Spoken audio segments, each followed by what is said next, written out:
कहानी की शुरुआत जहां मैडी नाम की लड़की डरी हुई आंखों से कैमरे की तरफ देख रही होती है क्योंकि उसे एक बेहद खतरनाक ऑपरेशन से गुजरना है। जैसे ही सीन पीछे जाता है, असली सच्चाई सामने आती है कि उसकी पीठ से एक डरावना बच्चा जुड़ा हुआ है जो अलग होते हुए भी उसी का हिस्सा है। उसका दिमाग इतना विकसित है कि वह बिना छुए चीजों को कंट्रोल कर सकता है और गुस्से में किसी के लिए भी जानलेवा बन सकता है। इसी खतरे को देखते हुए डॉक्टर मैडी को काबू में करके उस हिस्से को अलग तो कर देते हैं, लेकिन दिमागी कनेक्शन की वजह से उसे पूरी तरह हटाना मुमकिन नहीं होता क्योंकि इससे मैडी की जान जा सकती थी।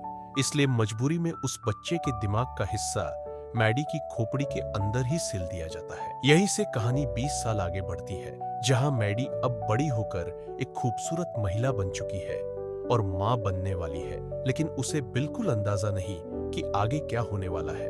घर पहुंचते ही वह देखती है कि उसका पति बॉक्सिंग मैच में डूबा हुआ है और बिना कुछ कहे वह टीवी बंद कर देती है। इतनी सी बात पर उसका पति गुस्से से ही मैडी घबरा जाती है और दर्द सहते हुए कमरे में जाकर खुद को बंद कर लेती है, जहां उसे पता चलता है कि उसके सिर के पीछे से खून बह रहा है। रात होते ही माहौल अचानक बदल जाता है। सोफे पर सो रहा उसका पति एक अजीब सी आवाज से जागता है और किचन में पहुंचता है, जहां मिक्सर अपने आप चल रहा होता है। वह इसे बंद करने की कोशिश करता है, तभी पीछे से फ्रिज का दरवाजा अपने आप खुल जाता है। अब उसे समझ नहीं आता कि यह सब क्या हो रहा है और उसे शक होता है कि शायद मैडी उसे डराने की कोशिश कर रही है। तभी लिविंग रूम से तेज साफ इशारा कर रहा होता है कि वहां अब भी कोई बैठा था। वह अब भी यही सोच ही रहा होता है कि अचानक वही साया उसके पीछे आ खड़ा होता है। उसकी चीख सुनते ही ऊपर कमरे में मैडी की नींद खुल जाती है। जैसे ही वह तकिए पर खून देखती है, तुरंत अपने सिर को छूती है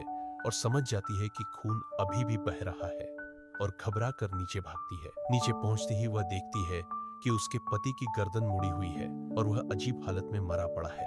तभी उसकी नजर पास बैठे उसी काले साए पर जाती है, बिखरे बालों के साथ, और यह देखकर वह डर से कांप उठती है और तुरंत उसे धक्का देता है, जिससे वह गिरकर बेहोश हो जाती है। कुछ देर बाद पड़ोसियों की शिकायत पर पुलिस आती है और लाश की हालत देखकर हैरान रह जाती है। सबसे अजीब बात यह होती है कि घर में जबरन घुसने का कोई निशान नहीं मिलता, जिससे यह सवाल खड़ा हो जाता है कि कातिल अंदर आया कैसे। केस का इंस्पेक्टर सच जानने के लिए अस्पताल पहुंचता है, लेकिन अपना बच्चा खोने के बाद मैडी इतनी टूट चुकी होती है कि कुछ भी बताने की हालत में नहीं रहती।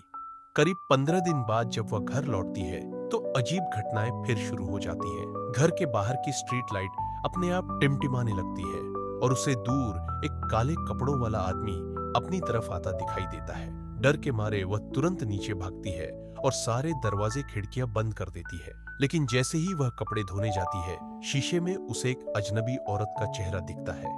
अगले ही पल वही साया सामने आता है, उस औरत के बाल पकड़कर उसे जोर से जमीन पर पटक देता है और पूरे कमरे का माहौल रहस्यमय हो जाता है। अचानक मैडी खुद को उसी औरत के घर में पाती है, समझ नहीं पाती कि यह सब कैसे हो रहा है। तभी वह देखती है कि काले कपड़ों वाला आदमी ट्रॉफी उठाकर उस औरत पर हमला करता है और लगातार उसके सिर पर वार करता है। कुछ सेकंड बाद वह फिर अपने घर लौट आती है और सब कुछ सामान्य देखकर उसे लगता है कि शायद यह सिर्फ एक डरावना सपना था।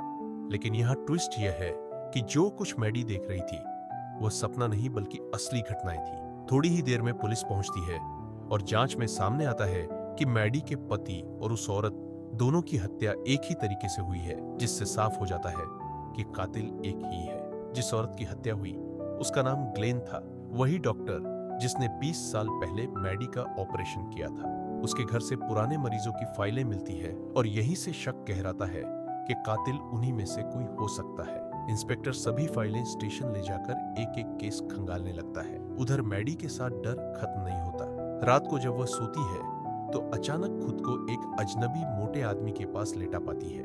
यह नजारा उसे अंदर तक हिला देता है। शरीर सुन्न पड़ जाता है और वह हिल भी नहीं पाती। तभी वही काला साया पीछे से आता है, धीरे धीरे उस आदमी के ऊपर चढ़ता है और अगले ही पल चाकू से उस पर लगातार वार कर देता है। जैसे ही साया गायब होता है, मैडी चीखते हुए उठ बैठती है। लगातार हो रही इन घटनाओं से घबराकर वह अपनी बहन के साथ पुलिस स्टेशन पहुंचती है और सब कुछ बता देती है, लेकिन कोई उसकी बात पर यकीन नहीं करता। उल्टा उसे पागल समझ लिया जाता है। यह देखकर उसकी बहन गुस्से में चुनौती देती है कि अगर कुछ साबित न हुआ तो उन्हें पागल खाने भेज दिया जाए। ये सुनकर इंस्पेक्टर थोड़ा गंभीर होता है। कुछ ही देर में मैडी इंटरनेट की मदद से उस मोटे आदमी का पता लगा लेती है जो पास की बिल्डिंग में रहता है। इंस्पेक्टर टीम के साथ वहां पहुंचता है और चौंकाने वाली बात यह होती है कि वही आदमी अपने घर में मरा पड़ा मिलता है, बिल्कुल वैसे ही जैसे मैडी ने बताया था। अब इंस्पेक्टर को यकीन हो जाता है कि मैडी सच में कातिल को देख रही है। इसके बाद मैडी के बताए अनुसार कातिल का स्केच बनता है जो किसी डरावने इंसान जैसा दिखता है। इसे देखकर भी कुछ लोगों को शक रहता है कि वह कहानी बना रही है, लेकिन मैडी चुप रहती है। जांच आगे बढ़ती है और इंस्पेक्टर को डॉक्टर ग्लेन की फाइलों में एक अजीब केस मिलता है जहां मरीज का नाम एमिली होता है जो सिर्फ 7 साल की बच्ची थी। अब कहानी एक और बड़ा खुलासा करती है। वह छोटी बच्ची जो अजीब चीजें और शैतान देखने की बात करती थी, उसे ठीक करने के लिए डॉक्टर ग्लेन ने 2 और डॉक्टरों के साथ मिलकर खास ट्रीटमेंट किया था। चौंकाने वाली बात यह निकलती है कि वही एमिली आगे चलकर नाम बदलकर मैडी बन गई। यह जानकर इंस्पेक्टर की उधर मैडी घर पर तैयार हो रही होती है। तभी अचानक उसे आईने में उसी आखिरी डॉक्टर की झलक दिखाई देती है और अगले ही पल वह रहस्यमय तरीके से उसके घर पहुंच जाती है। ज्यादा देर नहीं लगती, इंस्पेक्टर भी वहां पहुंच जाता है और दरवाजा खोलते ही देखता है कि डॉक्टर बाथटब में मरा पड़ा है। मैडी उसे देखकर मदद करने की कोशिश करती है, लेकिन वह न उसे देख पाता है न सुन पाता है। तभी अचानक वही काला साया छत से कूदकर इंस्पेक्टर पर हमला करता है, उसे गिराकर भागने की कोशिश करता है। इंस्पेक्टर उसका पीछा करते हुए एक सुनसान इमारत तक पहुंच जाता है जहां साया फिर से उस पर जानलेवा हमला करता है, लेकिन इस बार इंस्पेक्टर तैयार होता है। अपनी ट्रेनिंग और बंदूक के दम पर हालात संभाल लेता है। मौका बिगड़ता देख साया वहां से भाग निकलता है, लेकिन इंस्पेक्टर को यकीन हो जाता है कि इन हत्याओं के पीछे कहीं न कहीं मैडी का कनेक्शन जरूर है। इसी शक में वह सीधे मैडी के घर पहुंचता है और उससे सच्चाई जानने की कोशिश करता है, लेकिन मैडी को अपने बचपन, खासकर 8 साल की उम्र से पहले की कोई याद नहीं होती।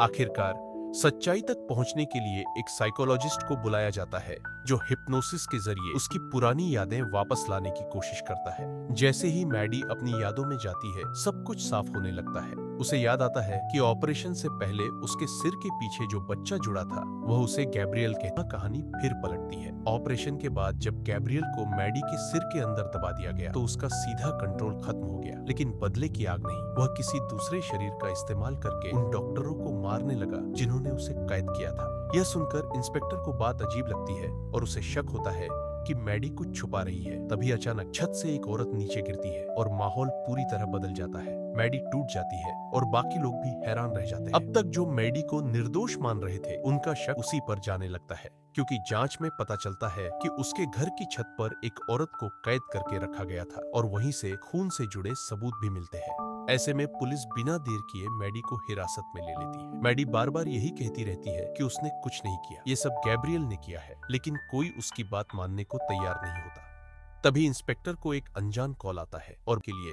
यह सब प्लान किया। फिर भी इंस्पेक्टर को यकीन नहीं होता और उसे लगता है कि यह सब मैडी की चाल है, इसलिए वह उसे जेल भेज देता है। उधर मैडी की बहन को अब भी भरोसा होता है कि सच्चाई कुछ और है। सच जानने के लिए वह उसी पुराने अस्पताल पहुंचती है जहां ऑपरेशन हुआ था, लेकिन वहां पहुंचकर देखती है कि जगह पूरी तरह उजड़ चुकी है। फिर भी वह हार नहीं मानती और तलाश के बाद मैडी की ऑपरेशन फाइल ढूंढ लेती है। जब वह उस फाइल की वीडियो देखती है तब असली सच्चाई सामने आती है। पता चलता है कि मैडी के सिर्फ डर नहीं दिखाता था, बल्कि मैडी के शरीर को पूरी तरह कंट्रोल कर सकता था और जरूरत पड़ने पर किसी को भी मार सकता था। इसी वजह से डॉक्टरों ने उसे मैडी की खोपड़ी के अंदर कैद कर दिया था, जिससे उसका असर लगभग खत्म हो गया। लेकिन जिस दिन मैडी के पति ने उसे दीवार पर मारा, उसी झटके ने सब कुछ बदल दिया। उस चोट से अंदर कैद गैब्रियल फिर से जाग गया और अब वह पहले से ज्यादा खतरनाक बन चुका था। यहीं से कहानी अपने सबसे खतरनाक मोड़ पर पहुंचती है। गैब्रियल जो फिर से जाग चुका था, अब मैडी के शरीर को कंट्रोल करके एक के बाद एक हत्याएं करने लगता है। यह सच्चाई जैसे ही सामने आती है, मैडी की बहन बुरी तरह घबरा जाती है। उधर जेल में हालात और बिगड़ जाते हैं। कुछ गुंडे मैडी को कमजोर समझकर उसे सताने लगते हैं और वह अकेली उनके सामने बेबस नजर आती है। लेकिन जैसे ही एक गुंडा उसके बाल खींचता है, अचानक लाइटें झपकने लगती है और माहौल बदल जाता है। अगले ही पल गुंडे के हाथ खून से भर जाते हैं। मैडी का शरीर कांपने लगता है और फिर उसके सिर के अंदर से वही भयानक का कंट्रोल ले लेता है। अब जो गुंडे उसे आसान शिकार समझ रहे थे, वही उसके सामने टिक नहीं पाते। वह एक एक करके उन्हें बेरहमी से खत्म कर देता है और देखते ही देखते पूरा जेल खून से भर जाता है। जैसे ही वह आखिरी गुंडे को मारने वाला होता है, गार्ड फायरिंग शुरू कर देते हैं, लेकिन गैब्रियल एक शरीर को ढाल बनाकर हमला करता है और गार्ड को भी खत्म कर देता है। इसी दौरान मैडी की बहन इंस्पेक्टर को सारी सच्चाई बता देती है। तभी अचानक पुलिस स्टेशन के अंदर से चीखें गूंजने लगती है। इंस्पेक्टर उसे रोकने के लिए जोर से मैडी का नाम लेकर पुकारता है, उसे होश में लाने की कोशिश करता है। लेकिन सच्चाई यह है कि मैडी खुद अंदर कहीं कैद है और उसे इन सब का एहसास तक नहीं। जैसे ही वह इंस्पेक्टर को हथियार के साथ देखती है, उसे वही असली खतरा लगता है और वह कंट्रोल वापस लेने की कोशिश भी छोड़ देती है। बस इसी मौके का फायदा उठाकर गैब्रियल इंस्पेक्टर पर हमला करता है और उसकी बंदूक हाथ से छूटकर दूर गिर जाती है। यहाँ कहानी और ज्यादा खतरनाक साबित होती है और आखिरकार गैब्रियल जेल से फरार हो जाता है।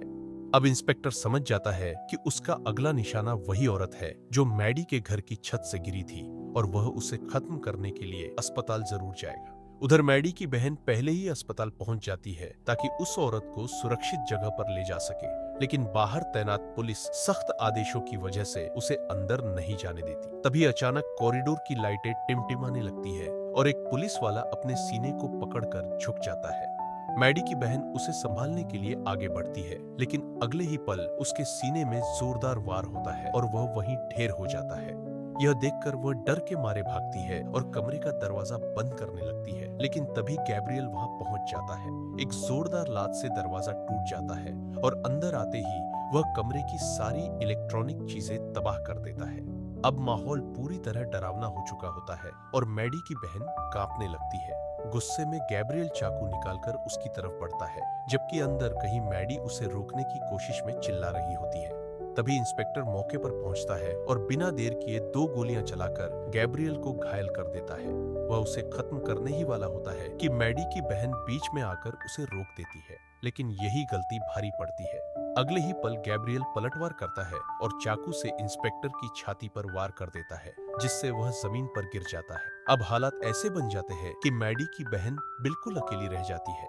वह बंदूक तो उठा लेती है, लेकिन गोली चलाने की हिम्मत नहीं जुटा पाती, क्योंकि उसे पता है कि गैब्रियल को मारने का मतलब मैडी की जान लेना होगा। इसी डर और उम्मीद के बीच वह बार बार मैडी का नाम लेकर उसे होश में लाने की कोशिश करती है।